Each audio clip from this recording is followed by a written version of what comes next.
We're already muted.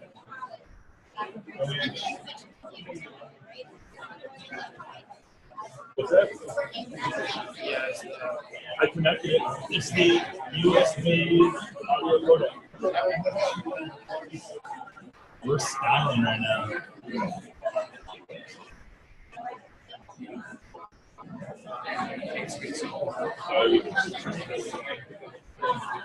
Careful of the chair, all right? Don't worry. Careful. Don't. Watch the chair. Oh, I got it.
All right. Welcome. Welcome to the third annual NYU-Yale Summer Accelerator Pitchoff. I'm Frank Milosky. I'm the Executive Director of the NYU Entrepreneurial Institute, one of the two hosts of this awesome event. You'll meet my colleague Jim in a second. We're thrilled to see so many of you here. This event gets a little bit bigger each year.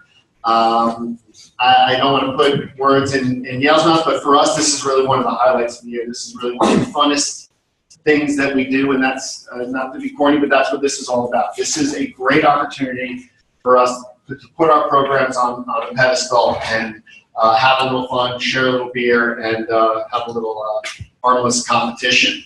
But it is for something very serious in this ridiculously oversized trophy.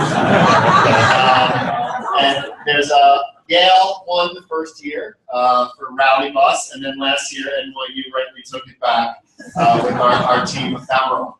So each of Yale and NYU run excellent summer accelerators. We have 10 teams in ours. They have 11 in theirs this year.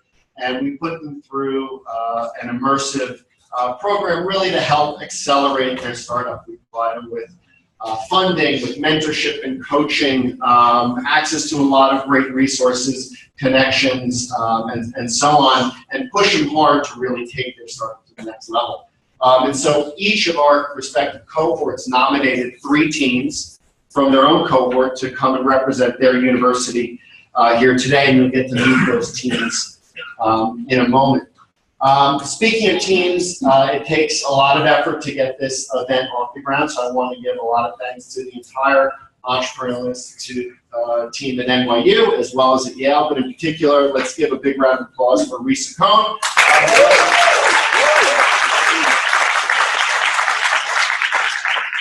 Who really makes this all happen with a lot of grace and good humor, which it takes to work with me.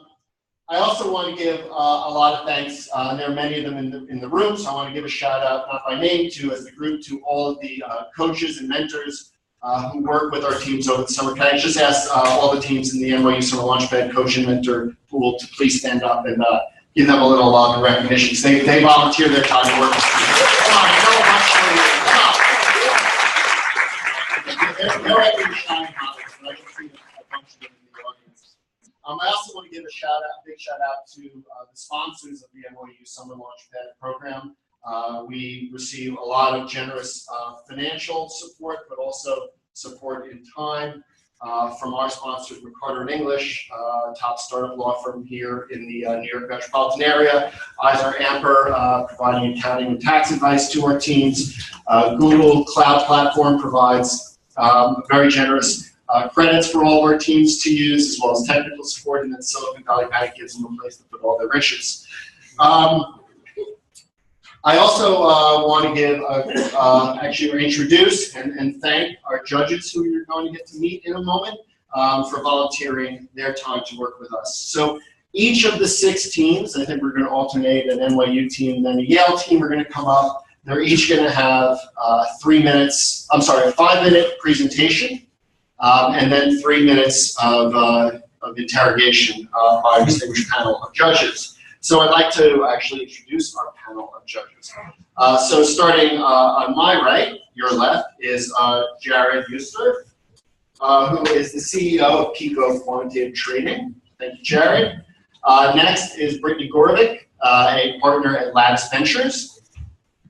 Ken Miller, Senior Advisor of Teneo Holdings, and Alex Kavalakis, Founder and COO of The Muse, and then Brian Away from KEC Ventures. Let's give our judges a big round.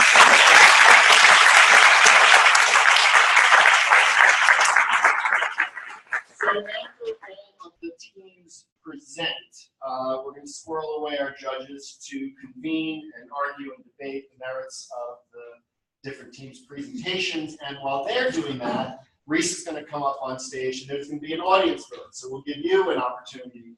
We'll also name a winner for the audience choice presentation at the very end. And I think that's all I wanted to say. And at this point, I'd like to introduce my friend and colleague, Jim Boyle, the Executive Director of the Yale Entrepreneurial Institute.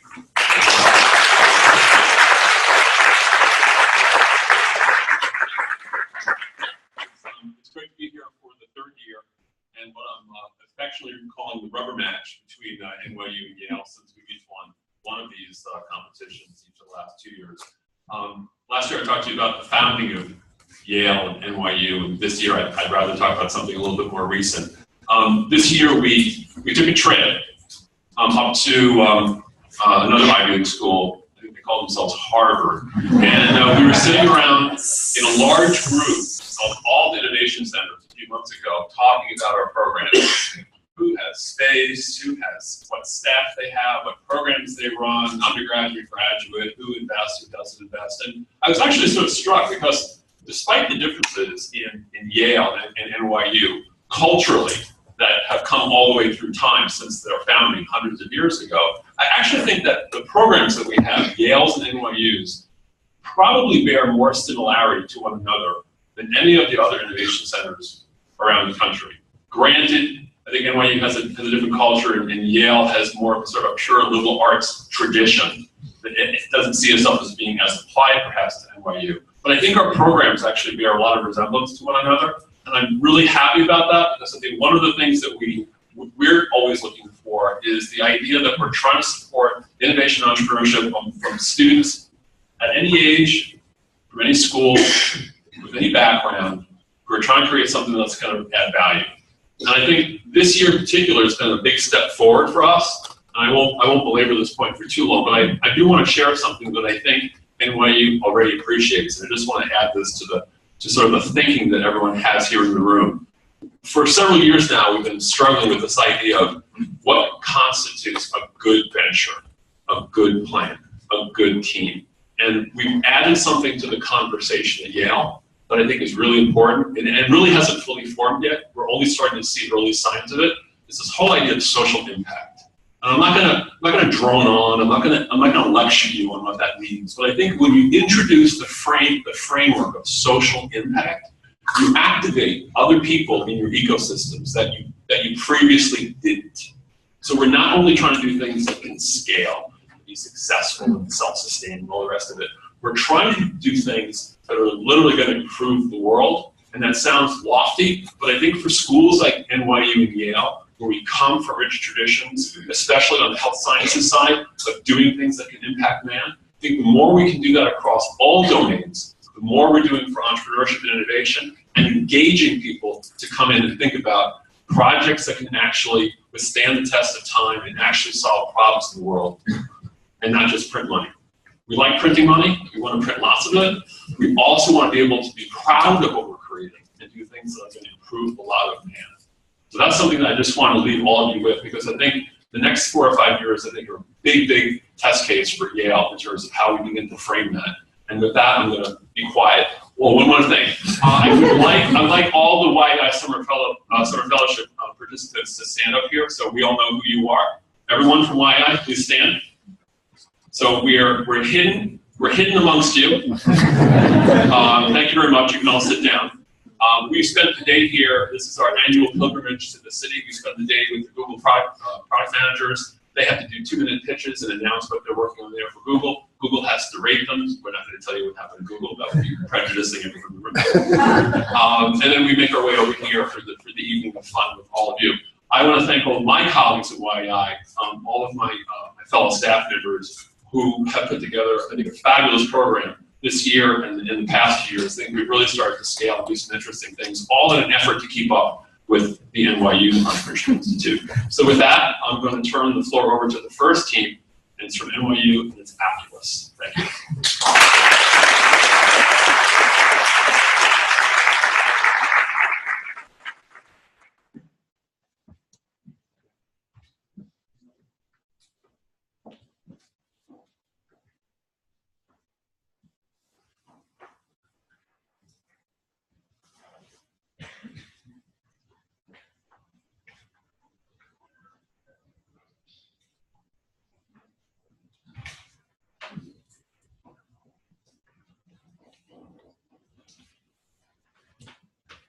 Thanks for that great introduction. Hi everyone, we're Oculus, and we're building an augmented reality tool for construction workers to reduce the cost of rework.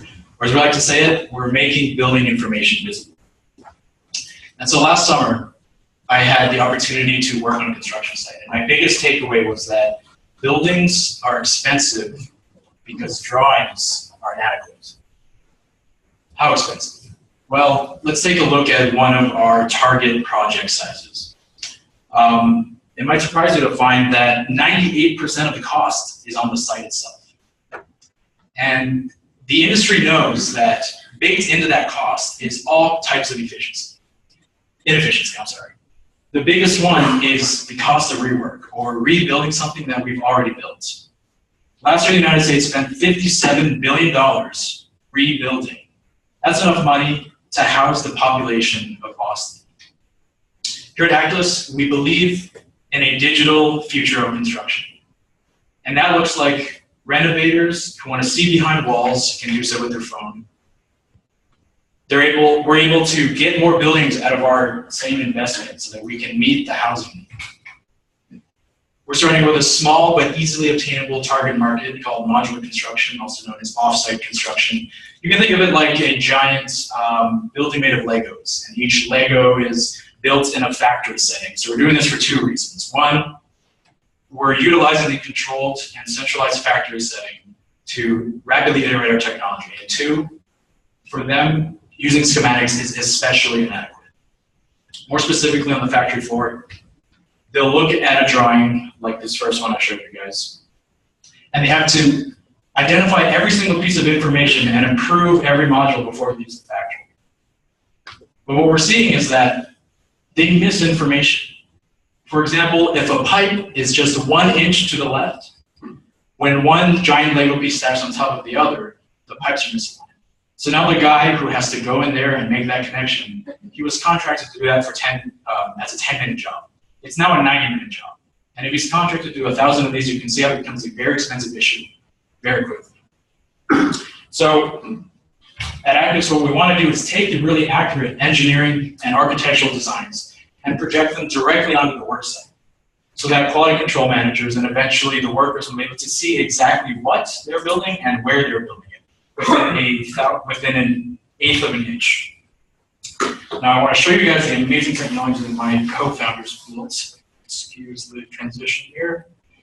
You'll see in a second that Nick is going to turn on the Active software. It's going to project the design that we made onto this pipe section we built. The camera knows within an eighth of an inch where it is in relationship to the pipe section. As he moves the pipe out of the tolerant area, the software identifies it and notifies the user. The quality control manager will approve it, which will then automatically save a picture and a timestamp.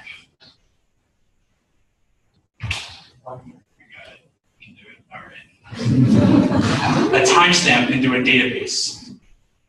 Eventually, we want to move into verticals within modular, including supply chain logistics and predictive analytics. We're going to start in the Northeast region with modular companies and expand into other modular companies in the greater US and explore those verticals before moving into adjacent markets and traditional. We think that if we consistently save the factory 5% of the total project cost, we can charge a fraction of 1%. There's a small setup fee up front, and then we charge per mod.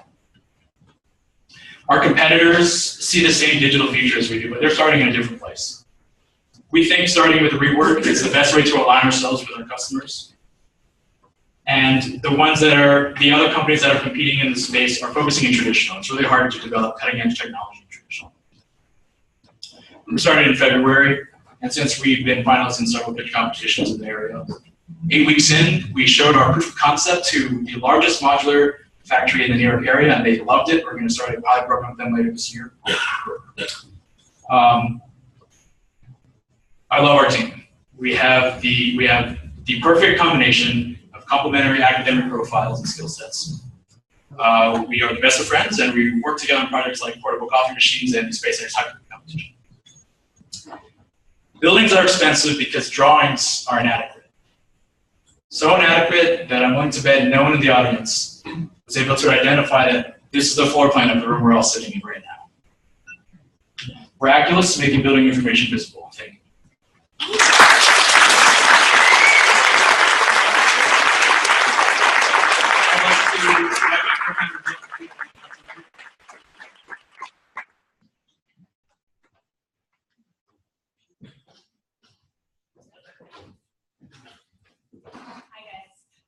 You mentioned that you're doing this pilot with the first company later this year. Can you tell us a little bit about how big of a deal that looks like, how long they commit to, sort of when you think about projecting out, how many of these clients do you need to let you have enough to grow on? You're talking about who do we think they're going to be our first customer? We think that this first modular company is enthusiastic about the idea of our technology. To be honest, us and them don't know how much development it'll take to be useful, but they're willing to stick it out with us. And to answer your question, we think if we can get into the immediate area of New York, we'll be able to generate enough revenue to feed ourselves and continue development. Is that is it a paid pilot, or are you guys doing it to help develop your technology as well? They're young companies, so it's not paid, but we're both working toward the same. So the contract isn't paid, but the actual labor is going to be paid because we are going to be there helping them improve the process. Could you tell us a little bit more about why your team specifically is suited to tackle this problem? Absolutely. I have the construction experience. Chris also has construction experience, and he's our in-house designer and UX designer. He works in startups like Harry's and How much construction? I've had about 8 months of experience, and we've got our in-house developer too.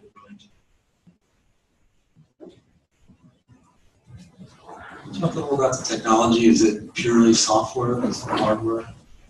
Right now, we're focusing on just software because it's the lowest barrier to entry to integrate kind of into their process flow. We're planning on adding additional features such as the ability to close up your drywall, right? And 30 years down the line, when you want to renovate the space, you can actually easily see through the drywall. That's going to require a little bit of a hardware component, but that's something we plan further down the line. Do you see commercial construction as the key players, or are you looking at residential, and why choose one or the other? You're talking about building type commercial versus residential. We think that residential has a short-term, if you look at the market rate, we think it's going to be a good short-term market to be in. But commercial is good because of all the renovation that happens in commercial, and we think that our technology specifically is really useful in that renovation stage where they have to knock down walls and rebuild the interior. If we get back to who you guys are, you say you're friends, but you mentioned some other things you worked on together. Yeah, so Chris and I we worked on Engineers Without Borders. We built a water resource system in Kenya. And I know Nick we're working on the SpaceX Hyperloop competition. NYU is one of the 30 teams that made it, and Chris also, so we know we work well together. And we were friends before this. We know we can do things together, and we're really passionate about construction.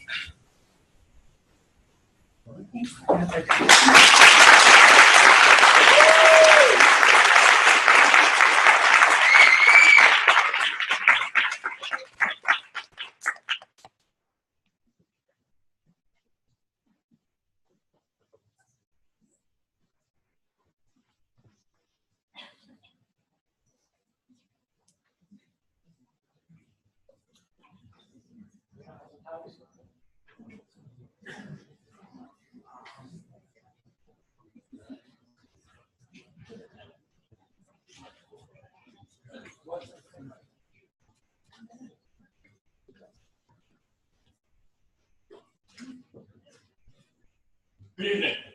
I'm Luke Sellers, one of the co-founders of Chop Snacks.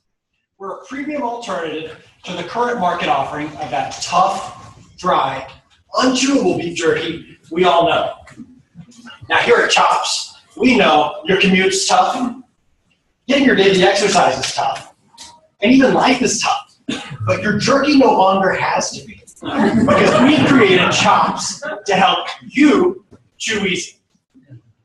I know what you're thinking. We're sitting in Manhattan and you're like, beef jerky. What? Well, it's actually a $2.5 billion industry. Our product is beginning to gain significant traction in the Southeast and Midwest, jerky country. And we've got a dynamic team that's created a truly unique product. It's tender and moist compared to the rest of the market. In addition to myself, it doesn't just take one person or even 2 or 3 people just to build the best beef jerky product. It takes a lot of people. And so in addition to myself, we've got Aaron Jones, who is our sales director, currently meeting with food brokers in Chicago. And we've also got Dusty, the guy behind the original idea, who spent 15 years as a project director at Coca-Cola. Now, our guy over production is Katie Croucher, who we were lucky enough to get, who ran all of Crave Jerky's production up until their multi-hundreds of millions of dollars sellout with Hershey recently.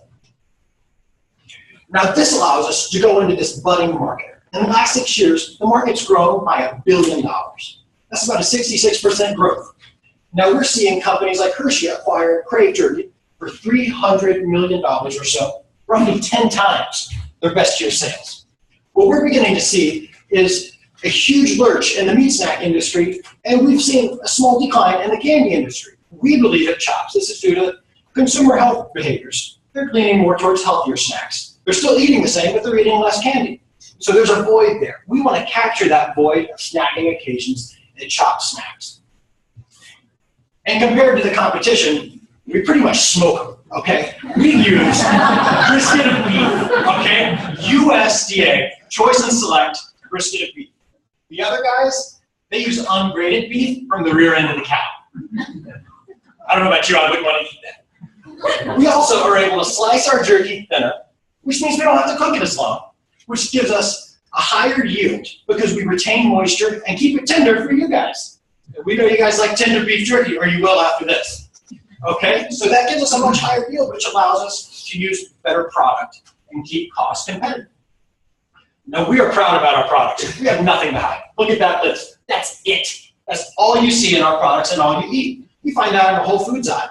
I mean, we're all natural, no artificial anything. And the consumers seem to like that. In the toughest test you could do, a taste test against your competitors, we gave unbranded bags of chopped snacks to convenience store owners, and they gave them to consumers who were buying their favorite brand. And they gave them a comment card. These consumers, 72% of them said they preferred chops. 72% admitted they had made the wrong decision. They said things like, it basically melts in your mouth. It's like a really tender steak. And it's not just tough like the other brands. Now, as I said, we're gaining significant traction. We're in about 450 stores right now in the Southeast with a regional distributor. We should be at about 1,200 stores within the next 6 months. And within the next year, we should be at least 4,400 stores. And that's with just one more small sales deal. That puts us at a run rate of about $4.1 million next year at this time, up from our current run rate of $250K. Now, we work off of price neutrality, so we're priced the same as our competitors, and we have competitive profit margins already. This is a typical Chops shelf facing, okay? So this is what we look like in convenience stores across the Southeast. And we sell almost double in a random sample of 50 stores in the Southeast. We sell double what the competitors sell, about 16 bags a month compared to our 32 bags a month. And this is the exciting thing. Just yesterday, Aaron, our sales director and co-founder, gave me a call and told me he got us a meeting with the VP of sales at HG Hackney. Now, they service 30,000 stores across 22 states, and the 5,000 store intro alone would put us to a run rate of $4.5 million. We're doing this and growing Chops by going to convenience stores, primarily in the Southeast and Midwest, even though it's sold nationwide, because that's where we can win. That's where jerky's eaten the most. And we're using food brokers to get to where we need to be with distributors. Thank you so much. And remember, life's tough, but your jerky just doesn't have to be. So chew easy.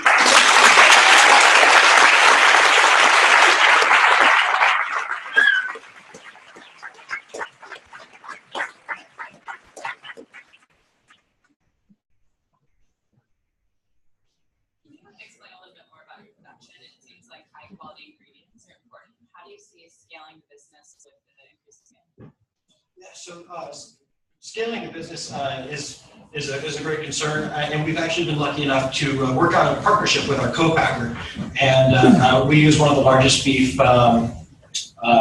slaughterhouses in America. So we're able to basically scale as much as we need. Our current capacity is 10 million bags a year with easy expansion. So that would get us well above 33 million in revenue. So we're pretty good on production as far as the all-natural ingredients and everything. Those are all readily available. Tell us about the rest of the team. The rest of the team. So one of the other co-founders, Aaron, he's in Chicago. He's another Yale senior with myself, and he's working with food brokers right now. And I've known him for the past 4 years. We've lived together, as roommates and best friends and everything. And then there's also Dusty, one of my close friends from hometown, who I've known for years. And he basically thought about this recipe, said we could do something better. But he didn't really have directions to what to do with the recipe or anything. So Aaron and I tried and we're like, man, this is amazing. So we teamed up with Dusty to do this. And that's when, after more experimentation, we got Kenny on board, who we're really lucky to get on board because he ran Crave up until the 300 million stock. So that's kind of how the team came together. Food space is notoriously difficult. There's other people in the European space right now. The taste tests are certainly helpful, but do you feel, tell us how you really identify that this is a need that's enough of a pain point that people are going to switch over to you guys from what they might normally get. Right, absolutely. So, I mean, as we all know with most foods, consumers don't have to eat them. I mean, this isn't like air or water or something. This is a complete impulse convenience product. But based on our sales and our experience just talking to consumers and getting about a year's worth since Aaron and I and Dusty teamed up to really make this happen. we've gotten hundreds of different consumer insights that show that consumers actually do care, at least in the Southeast and Midwest, about a tender beef jerky, which might sound strange because jerky intuitively is like jerky, like jerky, rip your teeth out, right? But we find that consumers actually quite enjoy this product. How are you going to grow and finance this business? What resources do you need to succeed, and what's motivating you to do it? Right. So currently, we just submitted our application. We're working with a factoring firm in New York City to factor invoices, which is rather low cost of capital for us right now. We don't have to take on a VC at the moment. But to grow at a much higher scale, we can factor a lot of invoices. But to grow at a larger scale, we are looking at some sort of investment to maybe help us pay retainer fees for getting brokers on board and stuff like that. And so, okay, so yeah, and so what's driving us is honestly, I don't know if you're asking what drives the team, but we all just really love the food industry, having a consumer brand, and we love the product. We're excited to share it. Doesn't have anything to do with making money? It has. I think everyone needs to make money.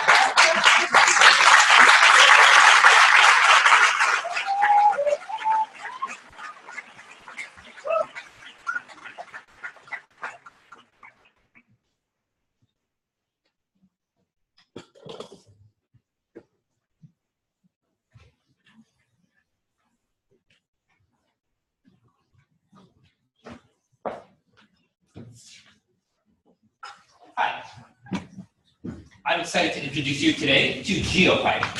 We are building clever algorithms that can take big data about the real world and create expansive virtual worlds. I'm Dr. Christopher Mitchell, a postdoc at NYU in computer science, and I'm working with my colleague Thomas, a PhD candidate at Brown. There's a problem today. People in a number of industries, especially architecture, currently have to work with virtual models of the real world to visualize, 3D print, and render them. However, this is currently a very manual and time-consuming process. It can take between 8 hours and 3 weeks to create a couple of city blocks of context around a particular building that they're working on. They might have to go into the field to take photographs, and they use these for renders that can cost them between $1,000 and $12,000 for the work renderers have to do to clean up the models that they make. In fact, this is more than an $80 million investment for them right now. There are about 20,000 architecture firms in the US, and for each project, they have to spend between $1,000 and $4,000 of artist time just to create those context models. There's a solution, luckily. With GeoPipe, we can automatically create virtual models of the real world with our algorithms. If you've seen anything like Pokemon Go, which is suddenly a huge phenomenon in the US, you know that there's already a huge amount of data available about the real world, and we plan to take advantage of this data in order to build these virtual worlds. We can help architects in particular by letting them use models with a familiar process they already know how to do. They already have a set of software and tools that they know how to use, and they don't really want to use something new. We can give them the models to let them do that. We can save them the time that they would have to otherwise spend creating these models, which also helps them save money and make money. They can do more projects each year. Finally, we give them full control over the models. Instead of being stuck with taking screenshots from some other 3D world program, they can instead use the models in their own rendering programs and their own modeling programs. The way we do this is by building a set of clever algorithms, a pipeline, if you will, hence our name. We take big input data. So this includes laser scans of cities, satellite imagery, maps, terrain contours, and other data. We run this through a pipeline of algorithms that runs on many computers simultaneously, and we produce detailed, expansive 3D worlds, like this one here that we generated today, showing this building that you're in right now. In order to make money, we want to work with a range of architecture firms. We think we can help both small and large firms. For smaller firms who work on relatively few projects each year, we will help them with their renders. They currently spend about $2,500 per render, doing about 5 or 6 renders per project. And with a 5% royalty, we can help them speed up that process while still making some money for ourselves. For larger firms who have to work on many projects per year, often in the same geographic area, we'll offer them a $2,000 per year subscription to get the models of that geographic area that they can use in however many projects that they like. Of course, this is not a brand new idea. As I stated, they already do something pretty manual. So we have a set of established tools that can manipulate the models that will be created. Many of the programs are highly manual, rather than SketchUp force them to do everything themselves, draw shapes and create worlds. There are a couple of offerings that offer some more automatic options, but we stand at the intersection of the most automatic and the most flexible, letting them do the most possible with these models while saving them the most time. In order to get in front of architecture firms, we plan to start by presenting directly to architects. As we've done customer discovery, we've heard some exciting feedback about their excitement around saving the time that it takes them to create these models. By showing them 3D demos and 3D printed models, we'll be able to show them how this is relevant to their particular areas. We plan to participate in industry publications and conferences in order to grow our profile, and we'll be able to grow and keep our customer base by providing them more detailed, up-to-date models and the customizations to choose between photorealistic and iconographic models and whatever kind of features they want in the world, like whether they want buildings, trees, other roads, and other features. We have the right people to do this. My colleague Thomas is a postdoc at Brown, specializing in algorithms I'm a postdoc at NYU. I specialize in distributed systems. Our colleague Jan has expertise in storage. And in order to save some of our time and let us focus primarily on algorithms, we will need somebody to help us with the web services front end that lets architects access these models. As I said, there's a big need for this. Virtual worlds are becoming important in a huge range of applications, but we think architects are a very accessible market where we can get a foothold. We are an expert team that has the range of skills necessary to execute this. We've already been creating very powerful tech that generated all of the renderings and models that you saw in this particular presentation. And we are Geopipe.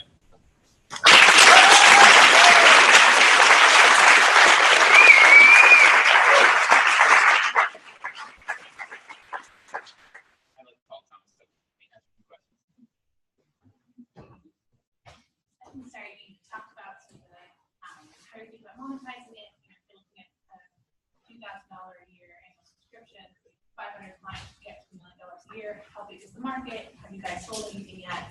Tell us about that. No, we have not sold anything yet. We just started the program this summer. However, this is a problem that we've been looking at for about 3 years now. We've known each other for 12 years, but around 3 years ago, we both realized that we wanted to make projects where we could automatically create virtual worlds for video games. We've been working on that, developing the technology, and this summer we decided to look at what other industries would have uses for those models. It's been very heartening to hear from people that there are so many different things we could do with this. We decided to focus on architecture as one of the most accessible markets because they will be able to work with the earliest models that our system is generating. Could you tell us more about the team? Why specifically should I believe that you guys can focus on? Absolutely. So my research is focused on applying what I like to call the algorithmic lens or computational perspective to interdisciplinary problems. So I previously worked on problems in geographic information systems, which of course is very relevant. But I've also done work simulating plasma physics for designing fusion reactors and simulating orca migration patterns for population biologists and designing self-assembling DNA nanostructures. So I have the mathematical and scientific sophistication to bring to bear on complex problems like this. And synergistically, I did my PhD in distributed systems, which is lots of computers working together to store huge amounts of data and to solve big problems quickly. With these skills, plus our colleague Jan, who has expertise in actually organizing all of this data, we can execute this idea. So who does the buying in a big architectural firm? Who do you have to sell? Typically, the project manager on each project will choose what tools they use for each project. We'd be looking at a project-for-project basis for the smaller firms, but larger firms have entire departments dedicated to things like digital design and rendering. Those would be dealing with the larger firms. From a pricing perspective, $2,000 a month to support a large firm. That's pretty good. Not to support a large firm. Yes. So this is our introductory market. We're interested in getting some traction with architects, working with large and small architecture firms, but because there are so many areas where we feel these models are applicable, including architecture, video games, civil engineering, and several others that people talk to us about. We believe we can grow from there with this foothold. How about the data? Can you talk about the data inputs? Is it all open source data, or do you have to pay for it? Absolutely. So we are starting with open source data right now. The USGS and other government agencies provide huge amounts of data about the world. We are also aware of several other firms, including several that we've spoken to, that provide data for our costs, that they can give us more detailed data if, for example, firms require much more detailed models of a smaller geographic area.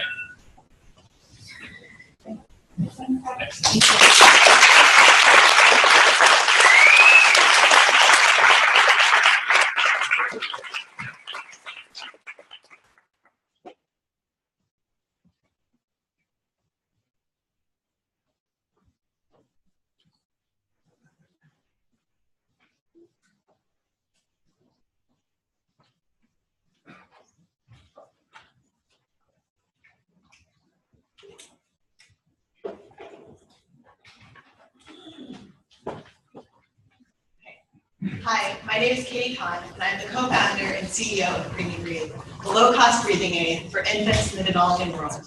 Now today I'd like to tell you about a global problem. There are 4 million infants who die before they're 28 years old. 1.5 million of these deaths are preventable respiratory causes. 99% of these deaths occur in low and middle income countries. These preventable deaths have a reason.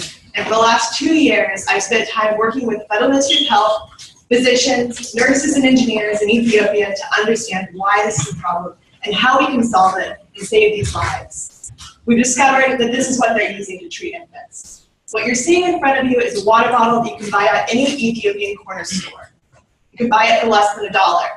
It has leftover IV tubing stuck into the top, and it's using the contaminated water from the sink at the hospital to try to push 100% oxygen into infants' lungs. If an infant survives this treatment, they're at risk of chronic lung disease and blindness. We can do better.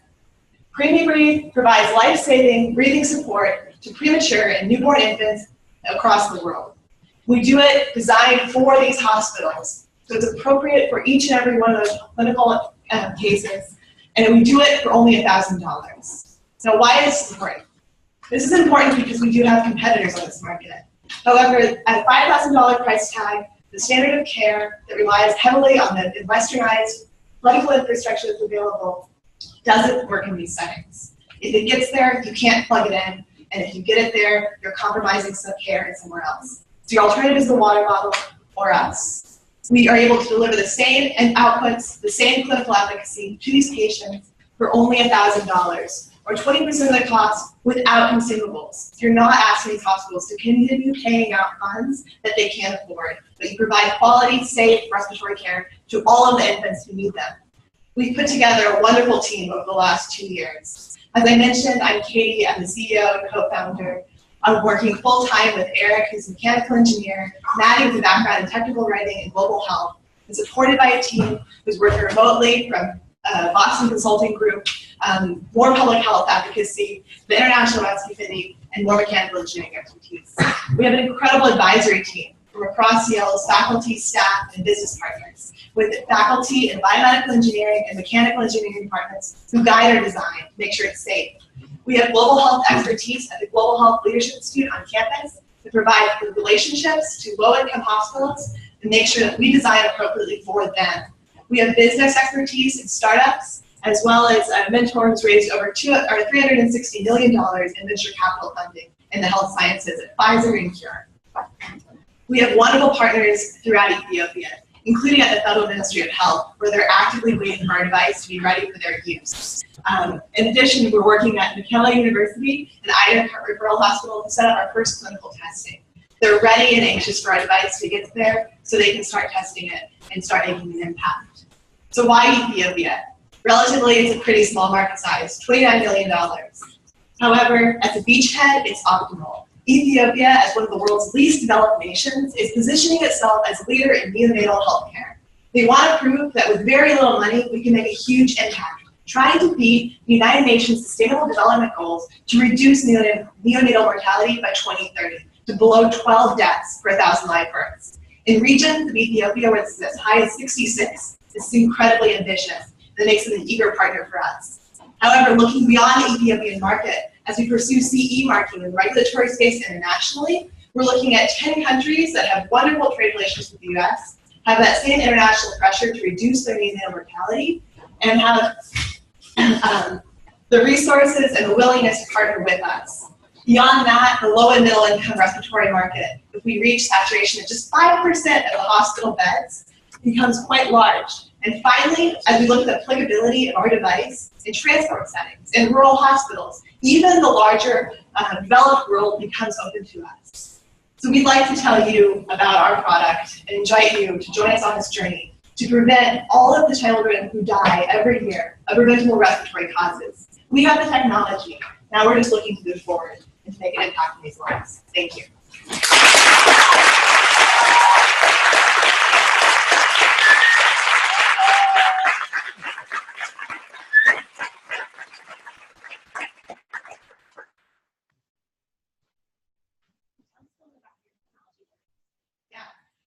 So one of the main problems that we see in these hospitals that the current Western technology doesn't have is compressed air sources. So we have compressed an air compressor pump internal to our device. So it pushes that air through an optional oxygen blend. If there's oxygen available, we can blend it in. If it's not necessary. That gets humidified at a UV sterilized water source and then pushed out through heated tubing. So it's an optimal condition, gas conditions for any patient's for respiratory function. So all they're doing is having to have that support their lung function rather than providing humidity or warming it up with a patient population that's susceptible to hypothermia and infections. This is huge. So the device has air purification and what else? So it UV sterilizes the water. So if there's any viruses or bacteria, they die. It uses biofouling-resistant materials. So all of the components can be sterilized rather than have to be thrown away. It has a compressed air source, so it pushes all of the air through, and we have an optional oxygen blend. So you must have needed to file for some kind of project. We currently have a provisional patent. Okay. The reason I'm asking is because we worked on something not too dissimilar. Okay. Where's the manufacturing done? So how's manufacturing? We're currently in an industrial design phase, and as we move through the industrial design phase and understand exactly what manufacturing capabilities we need, we're assessing potential partners. We have good leads both in China, domestically, as well as in Southeast Asia. What do you think is what's your estimate of what the bomb would be? What the what? The bill of materials. So we estimate that our cost of goods is going to be about $300 per device. Okay. What are the regulatory approvals? So in Ethiopia, we're starting with just their standard ethical approvals board. We're already in conversation with that process. Coming out of that, it will set us up for CE marking, which is basically the European equivalent of the FDA. CE marking is pretty widely accepted across low and middle income world in a way that FDA quite hasn't penetrated. It also has lower cost and bureaucratic barriers to entry. Okay. After that, how do you expect to sort of sell them to these hospitals? Reach all these populations? Yeah, so the sales strategy is a little bit complicated. If we think that the US health system is fragmented, this is nothing compared to many of these systems. However, looking at it on a region-by-region basis and a country-by-country basis, it's a little bit different. In Ethiopia, we know that the purchasing decisions happen at the hospital level. The doctors become familiar with technology they'd like to use, they make that request out to the Ministry of Health. The Ministry of Health purchases from us and distributes through an organization called the Pharmaceutical Fund and Supply Agency. In other countries, this obviously changes. Not everyone has the same structure. With that in mind, we hope to leverage our relationships with the Global Health Leadership Institute and some of the conversations we've had with other global partners in this space to target them appropriately.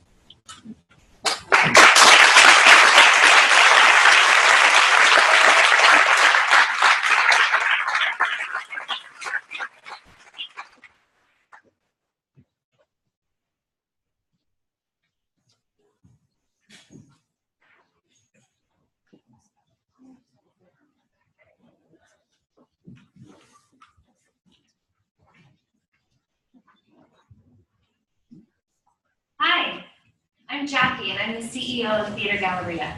My co-founders and I have over 40 years of experience combined in the theater industry.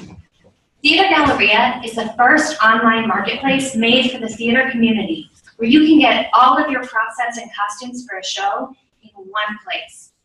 Producing a show is incredibly difficult. So let's take Beauty and the Beast, where you need over 300 highly specific prop sets and costumes. Just think about all those enchanted characters. So now you've all been hired, and you're the costume designer for NYU production of Beauty and the Beast. You've got a $15,000 budget, and you've got 2 weeks to get your costumes to the theater. So call up 50 different rental houses, and then you rent cars and you hire assistants to go to each appointment, which can be hours away. Now, you were lucky and you found what you needed, so you put down a $1,000 security deposit, but a third of your budget disappeared just in the sourcing process. Now, Eli over at Yale actually had the same problem a couple months ago, but he wasn't lucky, and he failed to find an available costume package for his needs. So after spending $4,000 searching, he then had to go back and create these costumes from scratch, and he went over budget by $15,000. Now, Yale has all of these costumes just sitting in a closet. People spend so much money searching for these things, and it's really infuriating because the inventory is out there. It's just really hard to find. And this isn't just happening at NYU and at Yale. It's happening in every single community. Today alone, there are 68 productions of Beauty and the Beast going on. And that's just one out of thousands of different catalog of shows. Now, Yale may have been able to handle a $15,000 over budget, but if you're a local independent theater and that happens, you're dead. So, what if there was a place where Eli could have posted his Beauty and the Beast costume package, perhaps online, where NYU could have easily searched, compared, and buy? And what if you could do this with the available inventories of not only every theater, but also all those rental houses you were previously going to? Enter Theater Galleria. Through our marketplace, buyers will save time and money. By spending their money on the actual purchase of materials, they're saving 30%. And they see an expansion of their resources beyond their local region. Sellers see greater turnover of their inventory with less unused items or less waste. And in shifting these inventories online, they now have a customer base that they otherwise would have never had. We take a 10% commission on all transactions that go through our site. And this is a no-brainer for someone who's now seen a sunk cost turned into a leveraged asset post-production. There are $21 billion being spent on production in the United States. And we are initially targeting the amateur, the educational, and the nonprofit theaters that spend $1.4 billion on these specific prop sets and costumes.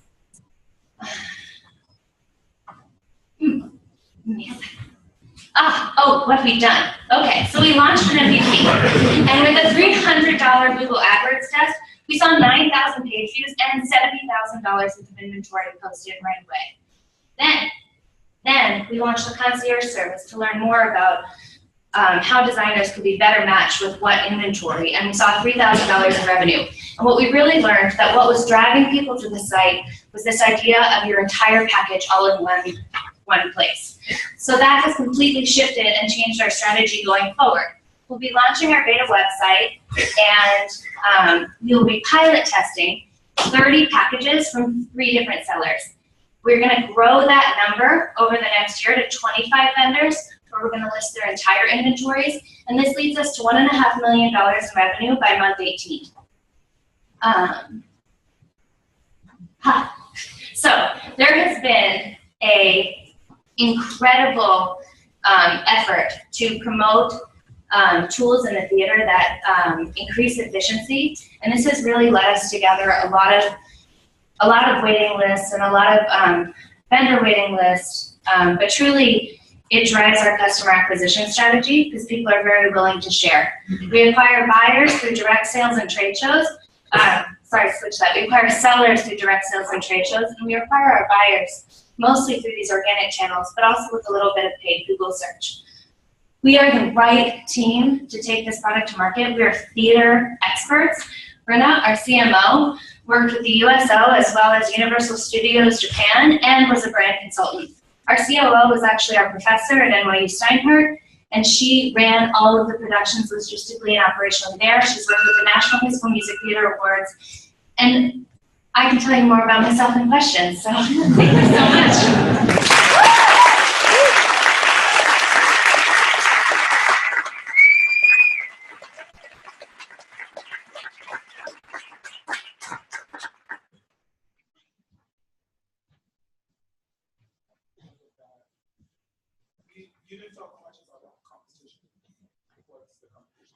Absolutely.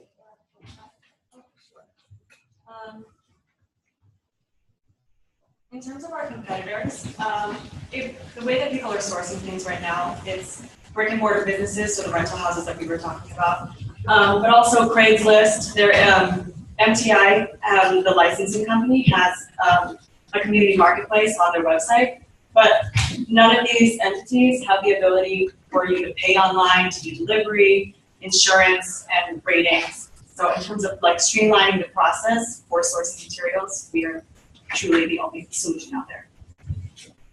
Thank you. Talk a little about the software and the website. Sure.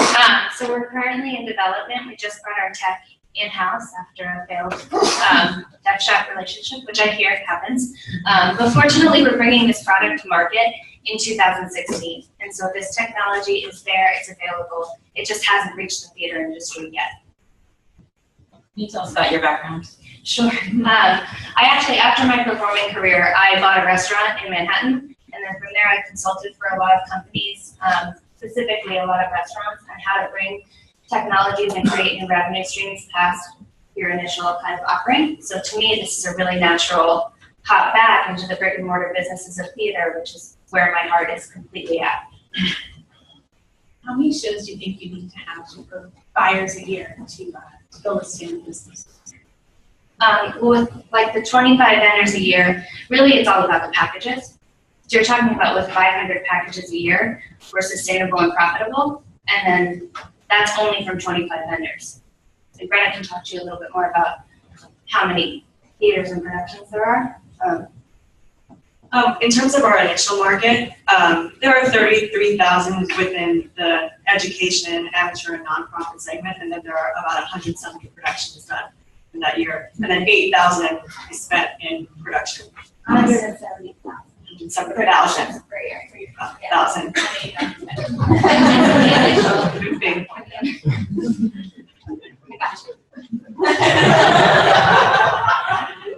How do you send off vendors their There's a really high barrier to entry here because it requires a nuanced understanding of the theater space as well as an extended network of contacts. Also, the onboarding process for these sellers is quite labor intensive, and we would own the photos as well as the inventory data collected. So if any competitor would try to swipe that seller, it'd be very difficult. Also, the seller would be less inclined to go through that onboarding process twice. Are you guys doing the onboarding in person yourselves? Yes. Especially because we'll own it, so we build it in place. Thank you so much.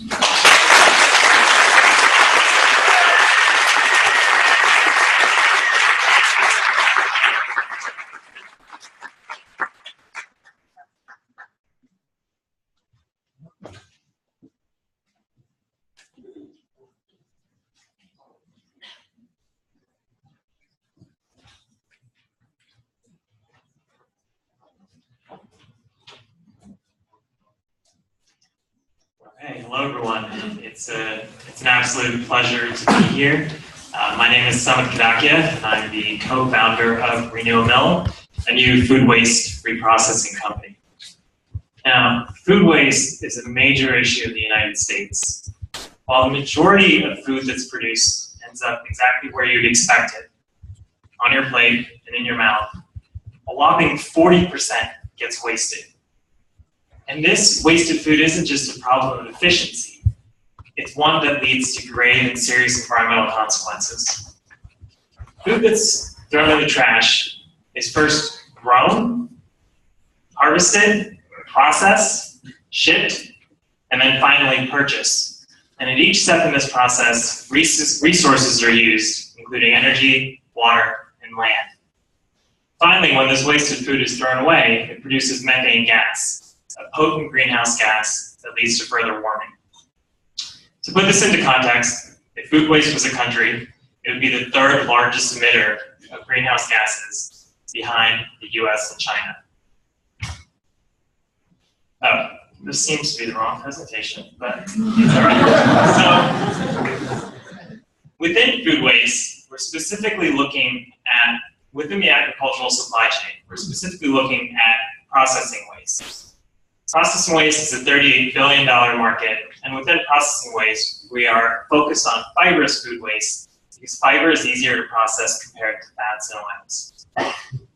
Now, when we started examining the fibrous food waste market, we discovered Okara. Okara is the white, fluffy, nutritious substance that is left behind when soy milk is strained from boiled and blended soybeans. With Okara, we're able to produce a flour that creates baked goods that have the taste of a white flour, but the nutritional profile of a whole wheat flour.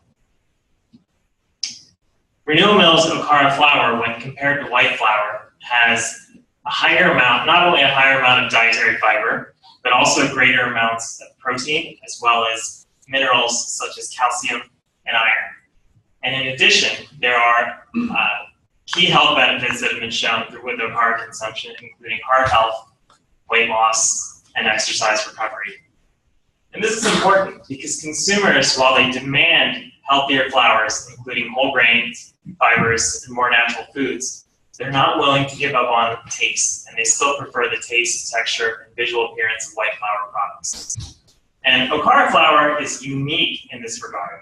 It has the nutritional properties of other kinds of superfoods, such as fava bean flour and quinoa flour, but it doesn't come with any of the negative implications of taste that are present with both of those. By looking at what's furthermore, we're able to produce Okara flour at a 30% price advantage compared to regular organic all-purpose flour. And we're able to do this by utilizing on a unique business model. First of all, we have all of our R&D in-house. Second of all, we utilize a unique logistics model that helps us get product from point A to point B quickly without any sort of centralized processing. And finally, we're dedicated to transparency and sharing our CSR metrics with our partners and letting them utilize those metrics in their own story. Our team is a passionate, dedicated team that's ready to move this forward. I myself am a former McKinsey consultant. My co-founder in the audience, Claire, was the founder of Boston's first organic juice company.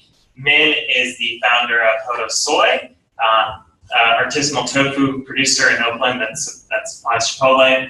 And Danny is a veteran food scientist from Cornell. We have a key set of advisors that are helping us move this forward with expertise in food, finance, and environmentalism. And we've also developed a strong partnership network among celebrity chefs, key players in the food community, as well as local bakeries. We've had a number of successes to date, including winning a key environmental business plan competition. We have our first customer, which is Yale Dining, and we're about to embark on a flour company roadshow that will include some key flour players such as King Arthur Flours. Now, when you think about Okara, it's important to understand that there are other opportunities that are present, including grape skin waste, olive pits, and potato skins. And so we asked them, when you think about Renewal Mill, understand Renewal Mill is not simply a company that turns Okara into flour, but one that's going to be a leader in the circular economy. Thank you so much.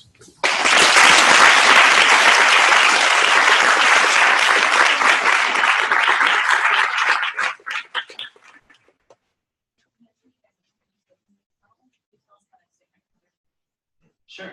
So a key part in understanding how do you actually process food waste is thinking about minimizing the mileage that's present between getting food from one source and then taking it into the place that's actually being utilized. We've managed to figure out a way to actually process foods specifically at the factory location.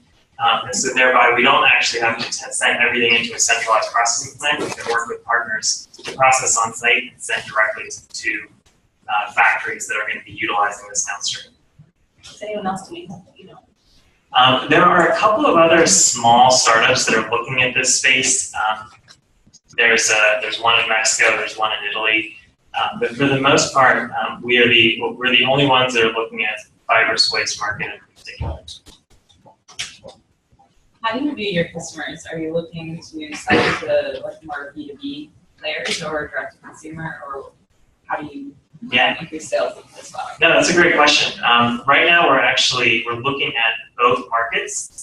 We're embarking on this flower company roadshow because we think that the B2B market is going to be a place where we're going to be able to move the greatest amount of volume of product and achieve the most value and be able to capture the most value.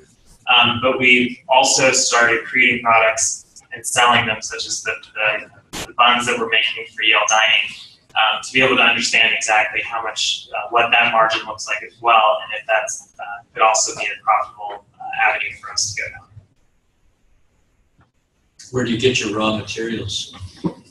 So currently we get our raw material from a small producer in Middleton, Connecticut.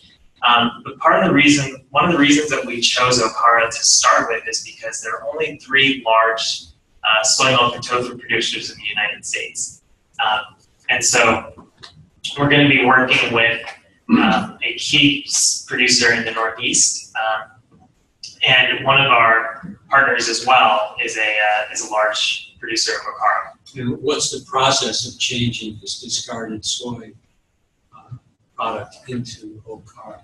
So, yeah, no. So the discarded soy product is called Okara.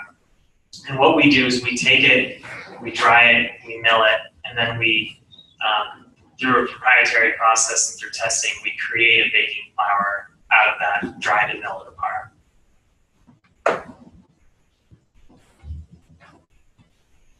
Great, thank you.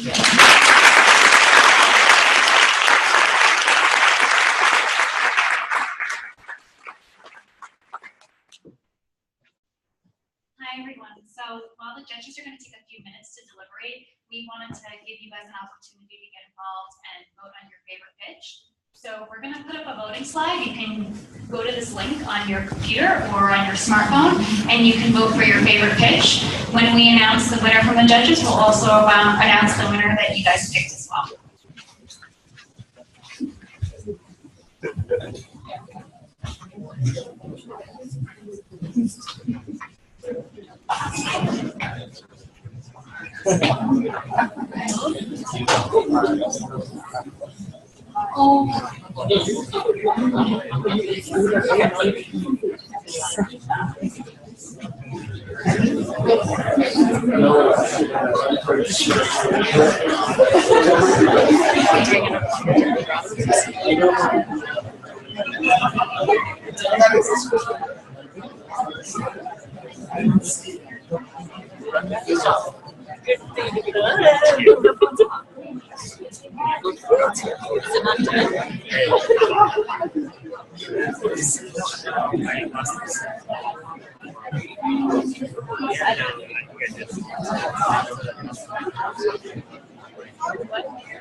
It's all day. Thank you.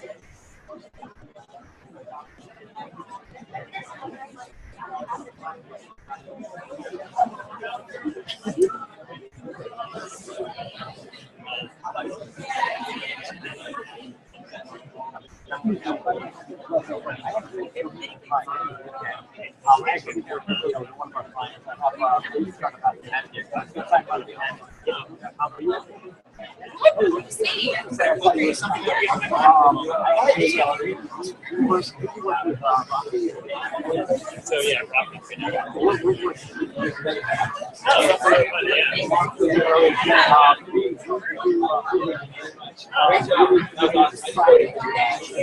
Yeah, you too. Great job.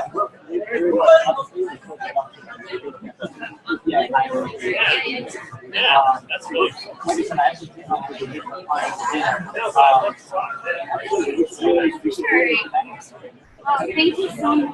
You did a great job. Great, congratulations. Your lunch.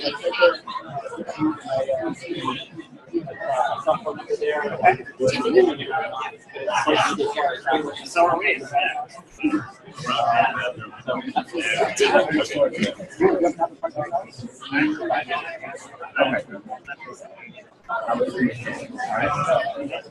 Likewise. Well done. Yep. So you said.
Oh, yeah, obviously.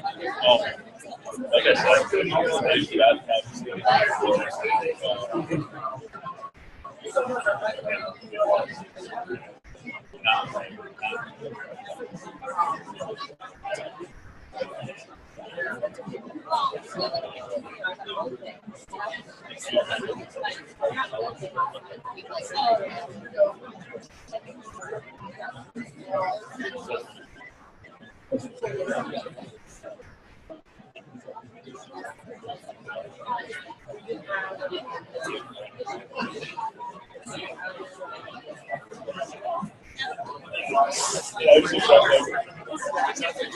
yes, that's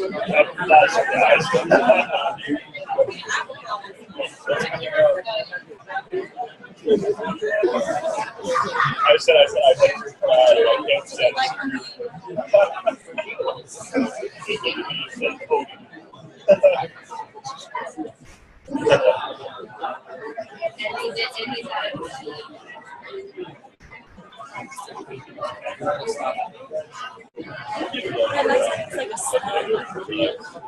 when they lost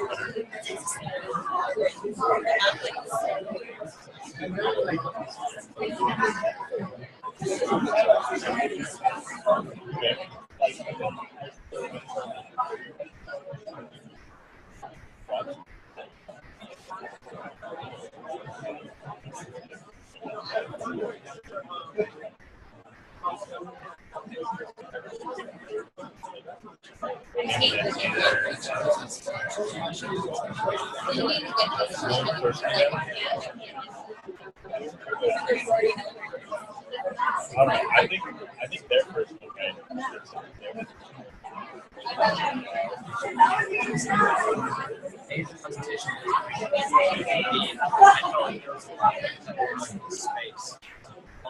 The presentation, like, it's like, if you're looking at it, right, utilize it now, like, better look.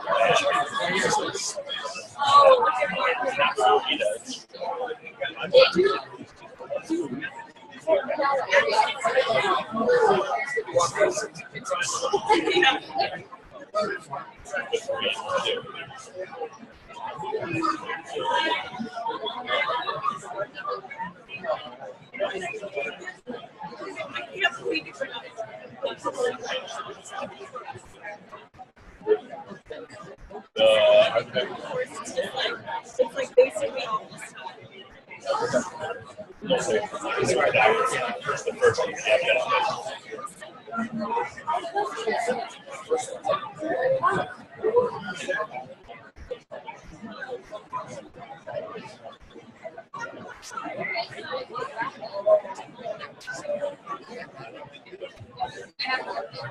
Great openings.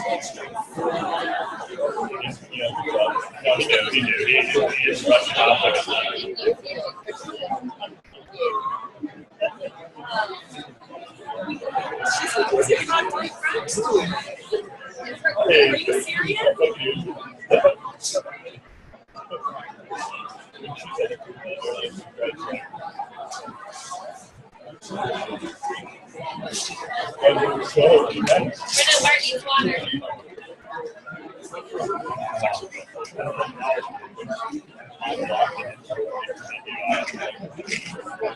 What are these horse things?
Yeah, so.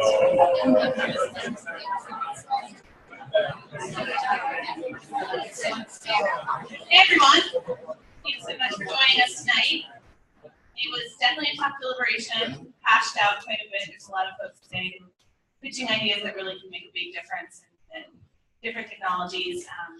When it came down to it for us, the winner of tonight's NYU-Yale Pitchoff is Renewal Mill.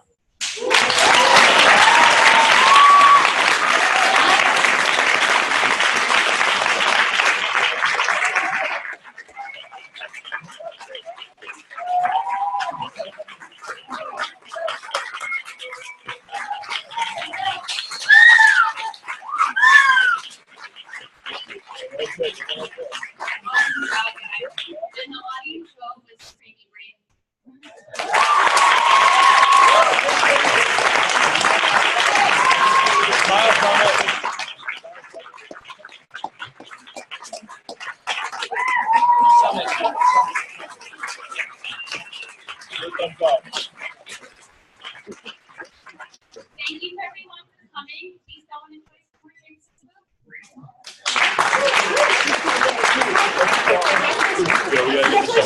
Oh my God.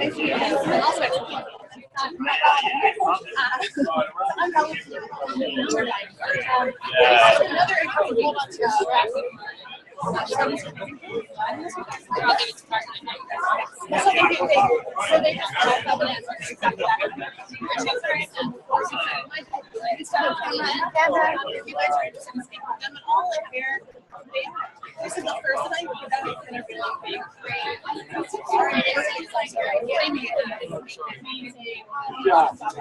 it's really exciting. Yeah, it's exciting that it hasn't